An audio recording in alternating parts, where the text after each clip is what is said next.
Really, who the hell wears black suits to a basketball game? Because it represents a funeral. So corny. So corny. I know Knicks fans were loving it. Keep saying that Derrick Rose is coming back and then not have him come back just so you can sell some more tickets. Look, you can do whatever you want to make yourself feel a little bit better about what happened. I'm saying you're doing something to make yourself feel a little bit better. I feel fine. I've accepted the Derrick Rose thing weeks ago. You're the one that keeps bringing it up, my friend. You want to be miserable about your Knicks, be miserable. Don't take it out on me. I'm not miserable. I don't think anybody would really buy that Derrick Rose is coming back until they actually see him in a game at this point. Exactly. But it's Eric's little joke today to try and feel better about his Knicks last night. Hey, listen. They just shot well. They didn't shoot well last night. Bottom line. Can't be getting cocky before a game like that, man, as far as I'm concerned. Especially, the Knicks. Last decade, they really haven't been that good. Really don't have any sort of...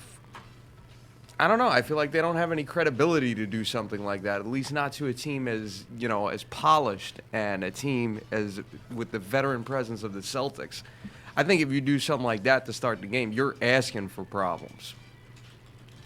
So... I think they're asking for problems, but I just... You can't do what you did and then show up and perform like you did. No, I agree with that. That's the problem. It's not what they did before. But when you do something like that, you are basically telling Boston, what you think of them, basically. Yeah, but when you do that, you have to back it up. No, I agree with that. That's the difference. And you can't come out if you're J.R. Smith and talk the way he talked and say, listen, if I was in Game 4, we would have swept, and, it was because I was suspended. And then come out and shoot 0 for 10 and hit a couple of late threes that didn't matter. You can't be mellow and come out and start the game pretty well and then have a stretch of time where you went 1 for 13 from the field.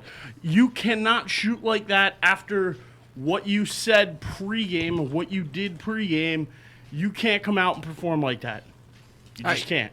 I'll give J.R. Smith credit for owning up to him blowing it, basically, after what he said after the game, because I know he did, basically own up to his miserable performance.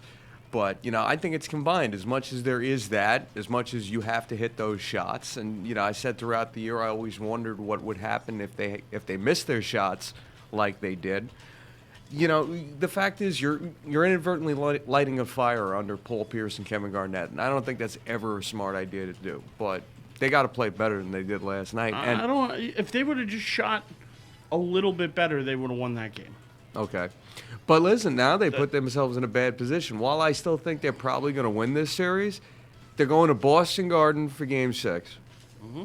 And then they got to come back. If they lose that, they got to come back and beat a surging Boston team in Game 7. Yeah. I'm not saying they can't do it, but it's a very difficult situation for them right now, I think. Yeah, it's not as much a lock as it seemed last week or even yesterday before the game. You can't shoot like that. You cannot, especially if you're mellow and all you really do is score the ball. Mm-hmm. You cannot shoot that badly. If you're J.R. Smith and all you do is shoot, you cannot shoot that badly. And, I mean, some of the shots they were taking, I watched the game, they were ugly shots. Yeah. They weren't pretty. They weren't wide open. No, they were forced. J.R. Smith just looked ugly shooting the ball. Everything was half fading away. Not good shot selection. They both kind of reverted back to their younger days in Denver when they would take those bad shots all the time. This year they kind of distanced themselves from that. I think we all know, J.R. Smith has tended to be an erratic shooter over the years. He had a great year this year, no question. 6th man in the year, all that stuff. But well-deserved, too. Yeah, no, absolutely. But he kind of fell back into old habits last night, I think. These guys, too, are streaky shooters. Yeah. And right now, Melo's in a 2-game funk. He didn't shoot that well in Game 5, in Game 4. He didn't shoot that well last night. J.R. Smith, he had a bad game. They've got to find a way to make more shots come Friday. Absolutely. Well, that's the difference in the game.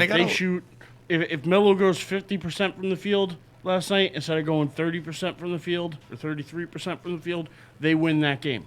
If J.R. Smith goes 50% from the field last night instead of going 3 for 14 or 3 for 13, whatever he was, they win that game last night.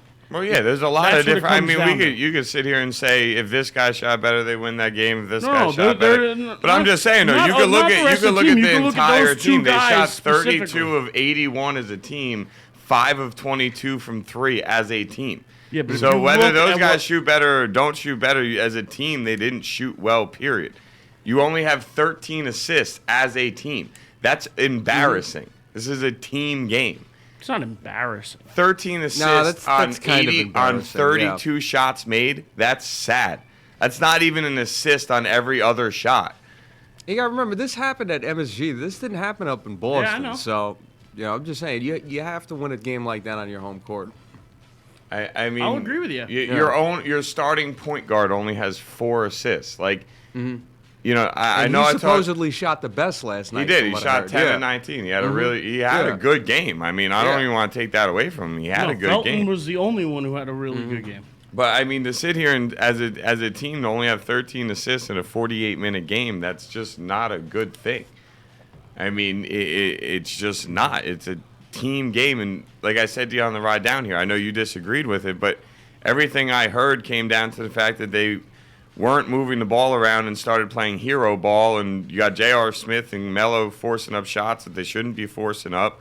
You got guys that are open that are not taking shots or not making shots, and it just snowballs into Boston being up 15 in the fourth quarter. Now, I know the Knicks got it down to 5, but by the time they did it, they would have needed everything to go perfectly for them to win the game. Now, I still think the Knicks are the better team. I still think the Knicks win this series. I still think that Boston just doesn't have enough, especially offensively, to win this series. I mean, this is the first game of the entire series that Boston broke. Oh, I lie. I'm sorry. The second game in a row that Boston has now broken 90 points. My apologies. But, I mean, if you look at this, has been a defensively struggling series all told. I mean, the Knicks in their wins, 85 points, 87 points, 90 points. Then they scored 90 points in Game 4 and lose in 86 last night. I mean, this is a defensive game, which is what Boston wants. But the Knicks still have more offense. Plus, the minutes that KG and Pierce are putting in are going to catch up to them as well. You can't expect these guys to play 40 minutes a night every night and not catch up to them. They're older. At this they're time, not the same. This is their time of the year, though. So I think, especially if it's only like 1 or 2 more games, because that's all we're talking about. We're just talking. Yeah, but then we're talking the next series and the series after that. They don't have it in them. But I'm saying even in this series, they don't have enough to put in 40 minutes a game for a 7-game I think series. at least for one more game, because that's where they're looking for right now. All they're looking is the next game, because there is no tomorrow if they lose that game. That's all they care about. For one more game, I think you can count on Pierce and Garnett for 40 minutes. See, and that's the thing, though. If Boston somehow manages to win Game 6. Hey, listen, I said off the bat I still thought the Knicks were going to win the series. I'm just saying, much more difficult right now. And those two, this is their time of the year, man. They will not be going down without a fight. All I'm saying is the Knicks still win the series. No matter how they do it, no matter how well Pierce and Garnett play, Knicks will find a way to win one of these next 2 games. I don't doubt that either. I do think the Knicks win the series, but I will say if Boston wins Game 6, every ounce of pressure falls on New York. Mm-hmm. Every ounce of it. Everything weighs on them. Everybody will look at them. You're gonna hit because now you're starting to hear, is this the 2004 Red Sox versus the Yankees? And you're like sitting there like, no, it's not. Like, I mean, if the Celtics force a Game 7, fine, we can start bringing up that analogy. But until Boston is sitting there with the ability to eliminate the Knicks, I can't even get into that thought process because you're like, the 04 Red Sox were the 04 Red Sox because they actually did it. Mm.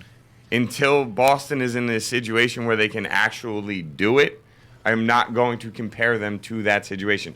No team in NBA history has ever come back and won a series after being down 0-3. Now, the Knicks need to get back to moving the ball. They need to get back to hitting their threes, which we've talked about all year. It's a double-edged sword. Mm-hmm. If the Knicks, screw Carmelo or J.R. Smith shooting better. If the Knicks made their 11 threes that they averaged per game throughout the NBA season, that's 6 more three-pointers in last night's game. Mm-hmm. That's 18 points right there. Knicks win by what? 12? You know what I'm saying? Yeah. Like, it's that simple. I will say it would be made easier if the Knicks had like a legitimate inside game, though. Right now, I don't know what's going on with their inside presence. I'm not really sure what Chandler's been doing this series, but it just seems like they lack the inside game, really, to compensate for when the threes aren't falling. Well, it doesn't help that you don't have an inside presence, but let's be serious. There's about 3 teams in the entire NBA that actually have an inside presence. No, I agree nowadays. with that. I'm just saying it would help them out. So, I mean, when it comes down to that, I mean, I look at the Knicks and, like, I mean, I do agree with what Eric said. I mean, you look at Melo and J.R. Smith, and when they were on their win streak, the 2 of them played hero ball, but it literally always worked. They were killing it. But now you have a situation where the shots aren't falling for 2 games. There's nothing saying in the 3rd game that they don't get out of their little shooting funk and come out and kill it. There's nothing saying that they continue to be in a shooting slump.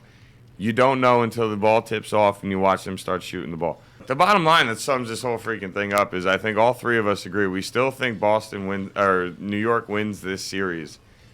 But Boston is continually adding pressure to New York to put this away. I believe the Knicks thought they had this lockdown last night, obviously by the fact that they wear their black suits to the stadium for their funeral for Boston, which I still don't understand. That's just being overconfident. And like Eric said, you don't do that unless you're going to go back it up for 48 minutes of play. Shout out to Joey and Noose. We know they're listening, not in the chat room right now, but Joey sent me a text saying, got to blame Woodson for the loss. Celtics are good defensively, and when the Knicks are shooting horribly, they still continue to ISO. Get your coaching game up, sir. That part I can't argue with. If you're not shooting well, ISO is not the right way to go. You should be running plays, screens, getting guys open shots. Definitely got to agree with that statement, Joey. I know a couple people are out there blaming Woodson on this one. I still like Mike Woodson as a coach, so I'm not going to tear the man down. I'm not blaming Woodson. I'm blaming this poor shooting from last night.